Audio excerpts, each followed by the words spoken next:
건강하게 오래 사는 것은 정말 오래된 인류의 희망이라 할 수 있습니다. 진나라 시황제 잘 아시죠? 잘은 모르시죠? 중국 분들은 잘 아실 텐데 진나라 시황제가 13살에 왕이 되었습니다. 그리고 그의 나이 39살에 그 춘추 전국 시대를 통일했습니다. 이게 기원전 221년의 일이었습니다.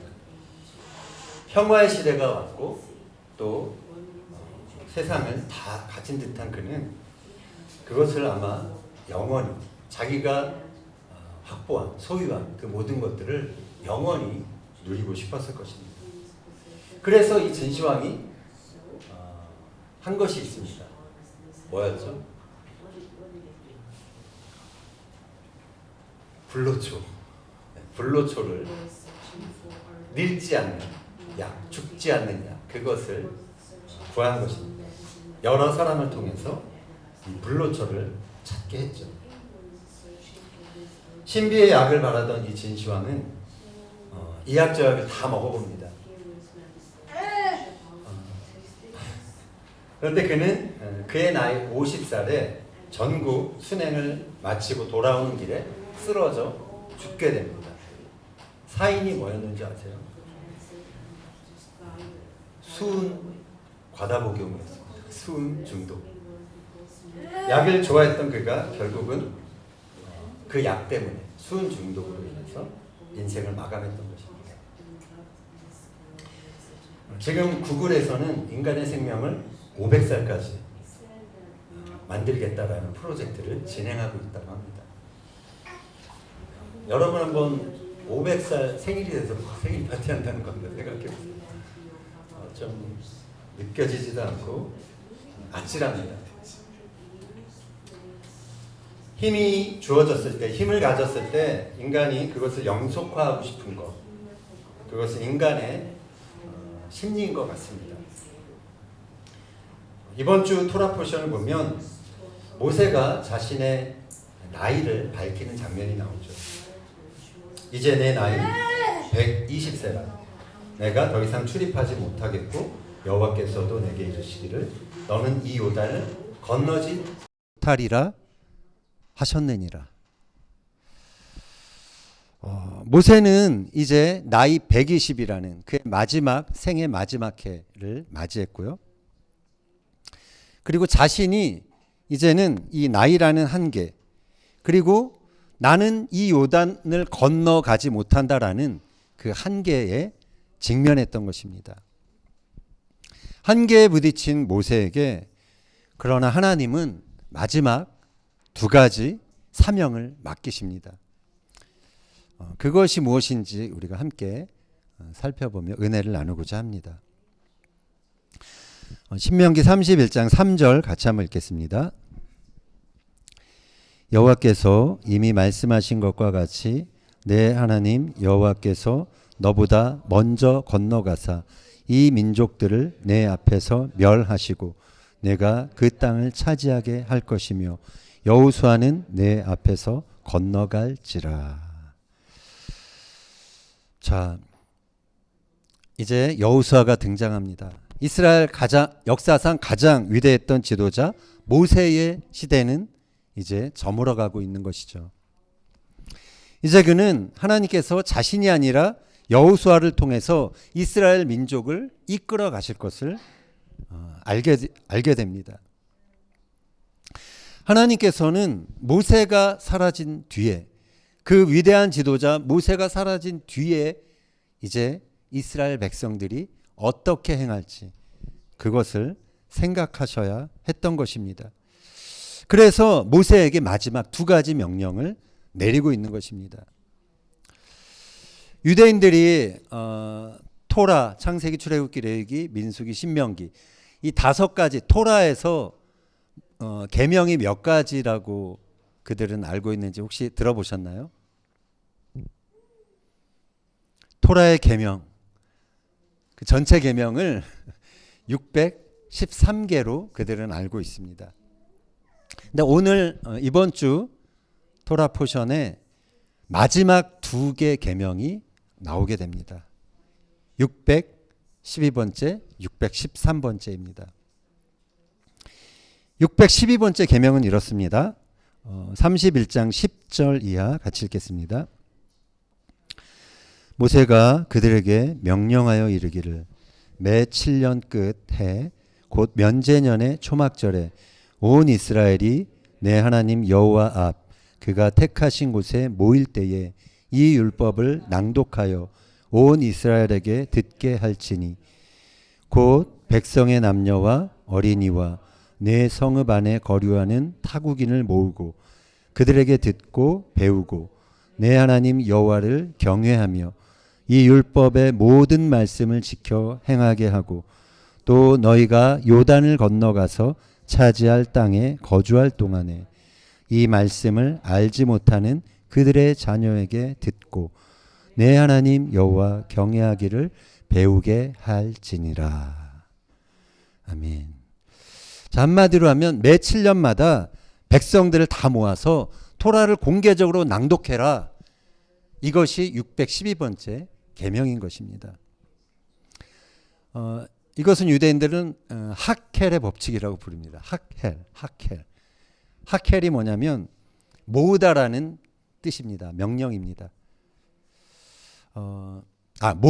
모으라라는 명령입니다. 모으다란 뜻인 카할의 명령형으로 이제 하켈이라고 명령한 것이죠. 이 명령에 따라 이스라엘 온 백성들은 7년에 한 번씩 한 곳에 모여서 토라를 함께 읽어야 했습니다. 랍비 람밤이 이러한 장면을 이렇게 묘사합니다. 온 나라가 함께 모여 지도자가 토라를 읽는 것을 들을 때 그 경험은 신의 산에서의 계시를 연상시킨다.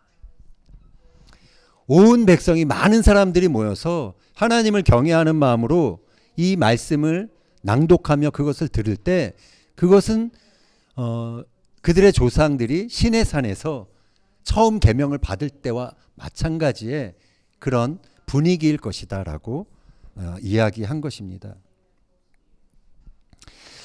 하나님의 말씀을 듣기 위해 온 민족이 모이는 것 그 자체만으로도 그것은 다음 세대를 위한 분명한 말씀의 체험, 계시의 체험이 되는 것이죠.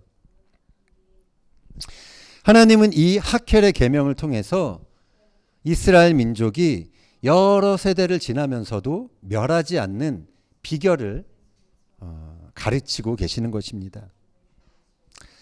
그것은 토라가 그저 두루마리로 남아있는 그러한 것이 아니라 내게 지금 주시는 하나님의 말씀으로 들려져야 한다는 것입니다. 부모님을 통해 성경책을 물려받는 것 그것이 다가 아니라 그것이 내가 지키고 따라야 할 언약의 말씀으로 내 가슴에 심어지고 새겨져야 한다는 것이죠.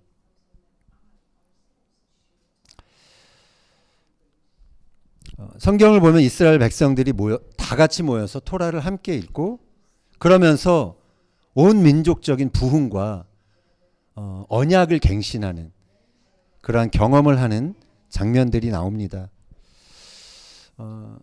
이 이후로는 여호수아 때 이제 그러한 일들이 있게 됩니다. 여호수아 24장 24절 이하 같이 한번 읽어보겠습니다.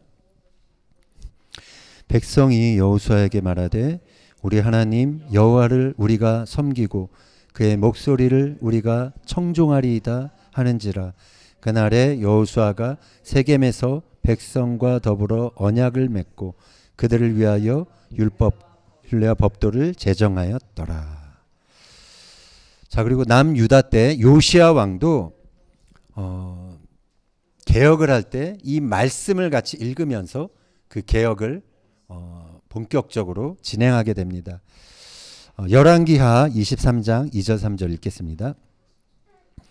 이에 왕이 여호와의 성전에 올라가매 유다 모든 사람과 예루살렘 주민과 제사장들과 선지자들과 모든 백성이 노소를 막론하고 다 왕과 함께 한지라.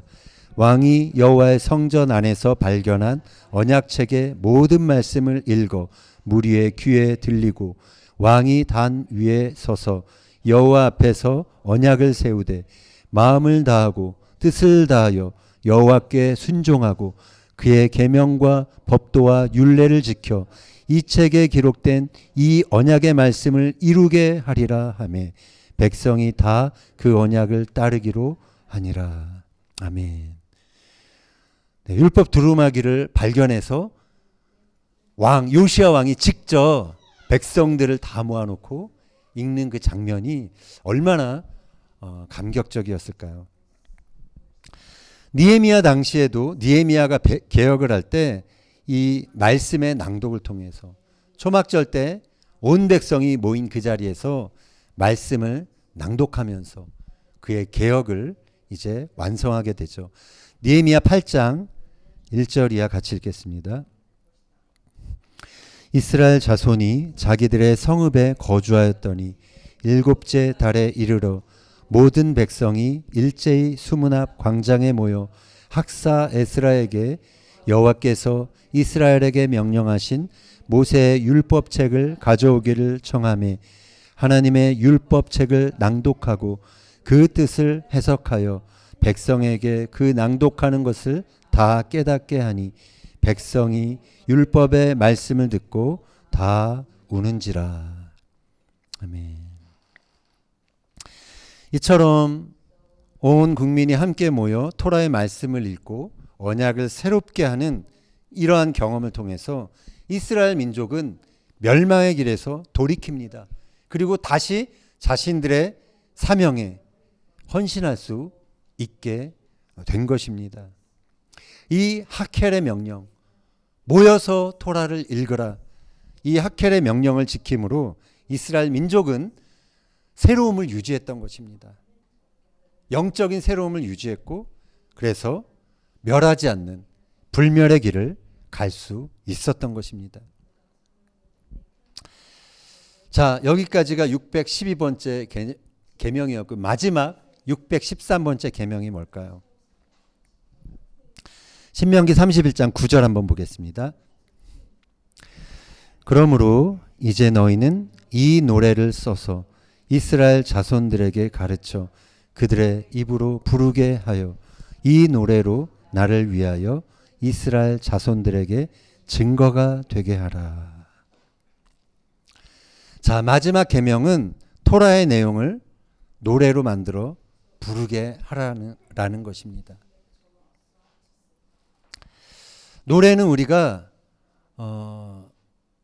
옛날에 불렀던 노래들 우리의 머릿속에 오랫동안 남아 있습니다. 뉴스 기사를 잠깐 보니까 송골매가 다시 뭉쳤다고 그래요. 그래서 콘서트를 했는데 사람들이 감동에 눈물을 흘리면서 옛날에 자기가 젊었을 때 기억했던 그 노래들을 따라 부르면서 감동의 시간이 되었다고 하는데요. 노래는 우리의 감정을 움직이게 합니다. 노래는 우리가 부를 때 나의 이야기가 되는 것입니다. 랍비 조나단 삭스가 이런 이야기를 했습니다. 영어로 한번 먼저 읽겠습니다. The 613th command is not simply about the Torah, but about the duty to make the Torah new in each generation. To make the Torah live anew. It is not enough to hand it on cognitively as mere history and law. It must speak to us affectively, emotionally.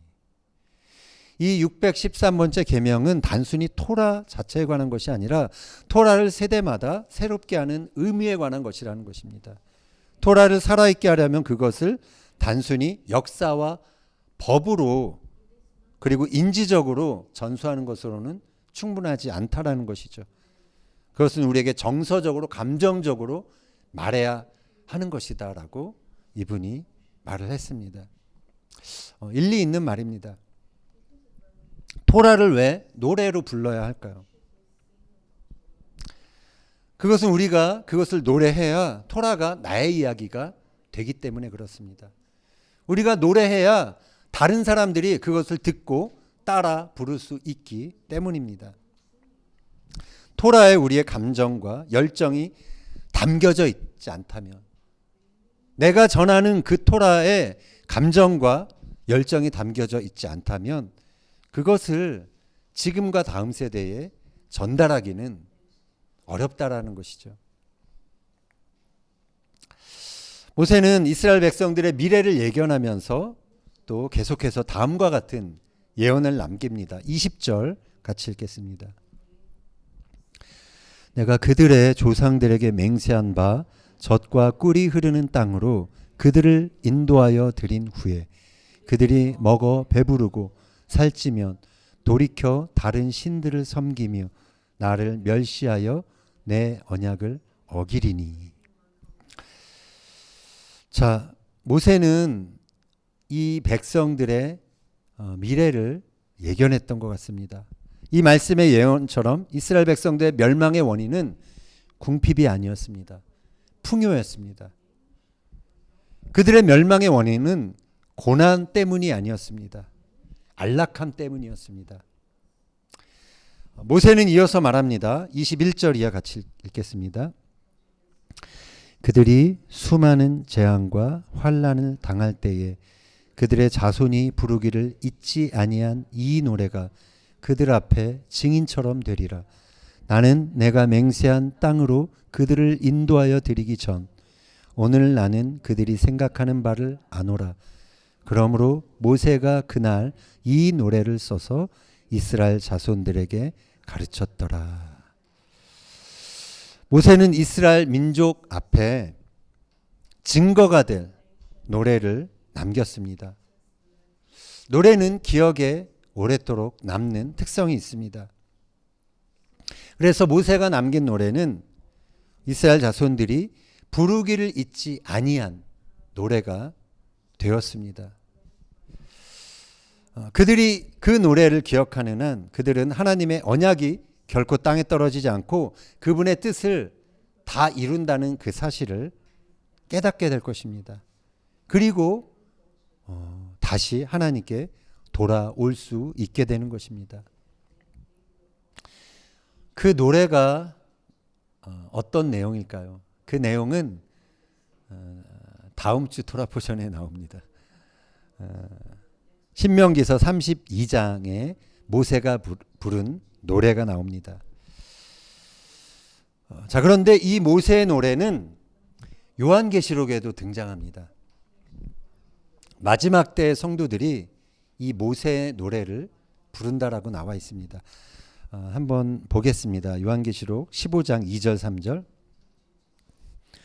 또 내가 보니 불이 섞인 유리바다 같은 것이 있고 짐승과 그의 우상과 그의 이름의 수를 이기고 벗어난 자들이 유리 바닷가에 서서 하나님의 검은 고를 가지고 하나님의 종 모세의 노래 어린 양의 노래를 불러 이르되 주 하나님 곧 전능하신 이시여 하시는 일이 크고 놀라우시도다. 만국의 왕이시여 주의 길이 의롭고 참되시도다. 특이한 것은 모세의 노래를 어린 양의 노래다라고 그렇게 칭하는 것입니다. 모세의 노래나 어린 양의 노래나 그것이 본질상 같다라는 것이죠. 어느 부분이 같은지 신명기서에서 한번 보겠습니다. 32장 4절 보겠습니다. 그는 반석이시니 그가 하신 일이 완전하고 그의 모든 길이 정의롭고 진실하고 거짓이 없으신 하나님이시니 공의로우시고 바르시도다. 자, 이 신명기에서는 모세가 공의롭고 바르신 하나님을 노래했습니다. 마찬가지로 요한계시록 어린 양의 노래도 의롭고 참되신 하나님을 노래하고 있는 것이죠. 결국 모세의 노래는 이스라엘 백성들만이 아니라 이 땅의 모든 성도들이 마지막까지 주님이 오시는 그날까지 불러야 할 노래인 것입니다. 우리가 이 두 가지 계명 살펴봤는데요. 이 612번째, 613번째 이 계명은 모두 연속성에 관한 내용입니다. 하나님은 이 두 계명을 통해서 하나님의 백성들에게 불멸을 가르치셨습니다. 멸하지 않는 비결을 가르치셨습니다. 하나님의 백성들이 어떻게 멸망하지 않고 신앙의 새로움을 끝까지 영속할 수 있는가, 끝까지 지속할 수 있는가, 그것을 가르친 것입니다. 복습을 하자면 첫 번째가 무슨 법칙이라고 그랬죠? 좀 우리가 발음하기는 어렵지만 하켈의 법칙입니다. 모으라, 하켈의 법칙. 공동체가 정기적으로 모여서 토라, 하나님의 말씀을 낭독하라라는 것입니다. 그렇게 함으로써 토라의 계시는 그 집회에 참여하는 세대마다 새롭게 경험할 수 있게 된다라는 것이죠. 그래서 모세를 직접 경험하지 않은 세대도 이 하켈의 명령을 따르면서 새롭게 하나님을, 그 말씀을 경험하게 된 것입니다. 그래서 모세가 요단을 건너서 가나안 땅에 들어가지 못했어도, 그리고 그가 이스라엘 백성과 더 함께 하지 못했어도, 그냥 그가 120세의 나이로 이 땅에서의 생을 마감했어도 그의 가르침은 백성들의 마음속에 남아서 멸하지 않는, 불멸하는 것이 된 것입니다. 자, 그리고 또 다른 마지막 계명, 하나님이 가르치신 불멸의 법칙은 토라를 노래로 만들어서 부르라는 것이었습니다. 그것이 나의 노래, 나의 신앙 고백이 되게 하라라는 것이죠. 하나님이 모세에게 너는 이 요단을 건너가지 못할 것이다, 그렇게 선언하셨을 때 모세는 인간적으로 슬펐을지 모릅니다. 노래하고 싶지 않았을지 모릅니다. 내 인생이 여기까지다라는 그러한 한계들을 직면할 때 우리는 절망하게 됩니다. 그러나 하나님은 자신의 한계에 직면한 모세에게 그 한계를 뛰어넘어 불멸에 이를 수 있는 그러한 비결을 가르쳐 주신 것입니다. 그것은 하나님의 뜻을 이루는데 너가 끝까지 헌신해야 한다는 것입니다. 이사야 선지자도 그 비결을 알아서 이렇게 선포했습니다. 이사야서 40장 8절 읽겠습니다. 풀은 마르고 꽃은 시드나 우리 하나님의 말씀은 영원히 서리라 하라. 세상은 소멸합니다. 우리 육신도 소멸합니다. 그러나 영원하신 것이 있습니다. 하나님이며 하나님의 뜻이 소멸되지 않고 영원하다라는 것이죠. 따라서 우리가 이 소멸하는 세상 속에서 우리 육체 한계를 뛰어넘어 하나님의 불멸에 참여하려면 어떻게 해야 합니까? 그것은 영원하신 하나님의 뜻에 우리가 동참해야 한다는 것입니다. 내 한계 앞에 멈춰 서는 것이 아니라 하나님께서 내 세대뿐만 아니라 오는 세대에서도 계속해서 하나님이 끝까지 행하실 일, 그 뜻에 관심을 가져야 한다는 것입니다. 그리고 우리도 그 일에 참여해야 한다는 것입니다.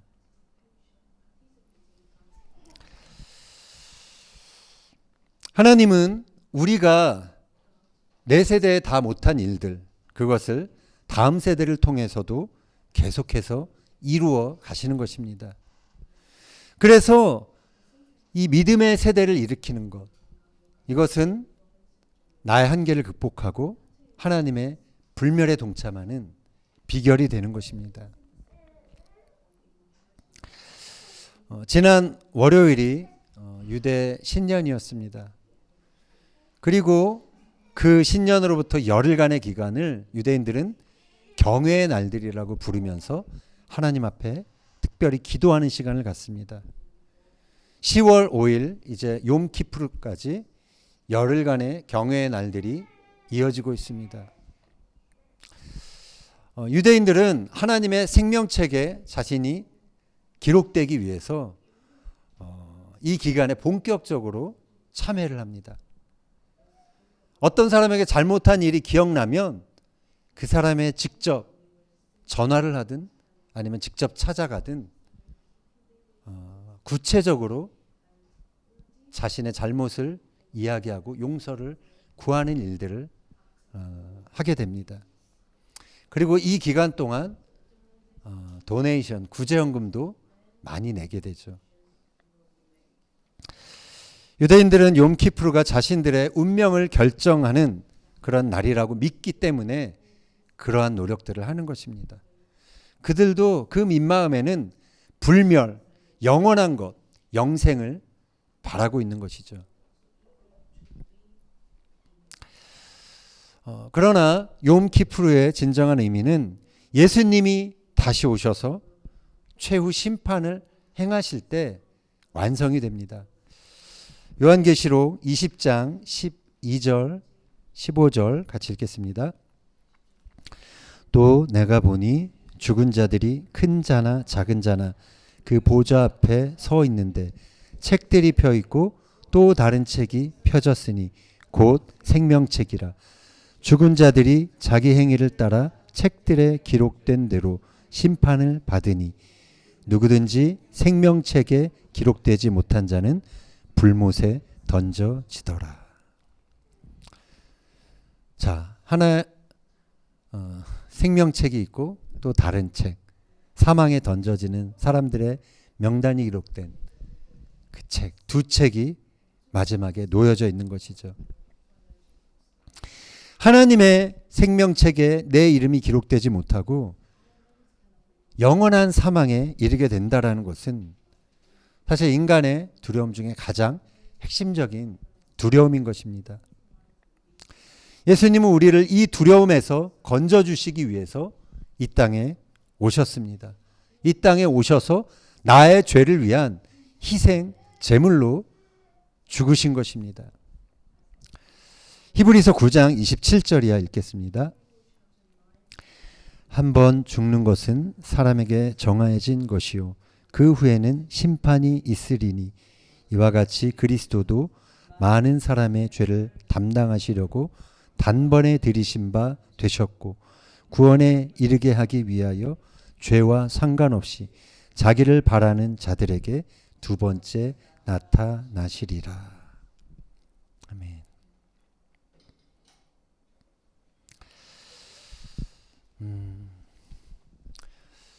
유대인들은 욤키푸르에 지금도 성전이 없으니까 희생 예물을 소나 양으로 드릴 수 없으니까 정통 유대인들 마을에 가면 닭을 잡아서 피를 흘립니다. 피 흘림이 없으면 사함이 없다라는 레위기의 원리 때문에 피로써 자신들의 죄를 깨끗이 하는 그 의식들을 지금도 하는 그러한 사람들이 있습니다. 그러나 예수님은 우리를 위한 단번에 희생 제사를 드리신 것이죠. 예수님 때문에 우리는 죄사함을 얻었습니다. 그리고 영원히 사는 불멸의 소망을 얻게 된 것입니다. 그래서 욤키푸르는 더 이상 짐승의 피를 의지하거나 내가 구제하고 선행하는 나의 그 의, 그것에 의지하는 날이 아닌 것입니다. 우리의 죄를 위해 피를 흘리신 예수님을 바라보는 그런 날이어야 한다라는 것입니다. 심판에 대한 두려움이 아니라 예수님을 통해 구원의 확신, 불멸의 확신을 얻게 되는 그런 날이 돼야 한다라는 것입니다. 우리는 물론 코로나가 지나갔지만 계속해서 불안한 요소들이 너무도 많은 그러한 시대를 살아가고 있습니다. 생존에 대한 염려가 끊이지 않는 그러한 세상을 우리는 살아가고 있습니다. 이런 세상에서 우리가 마주치는 것은 나 자신의 연약함입니다. 나 자신의 한계입니다. 뭔가 더 하고 싶은데 따라가지 못하는 것.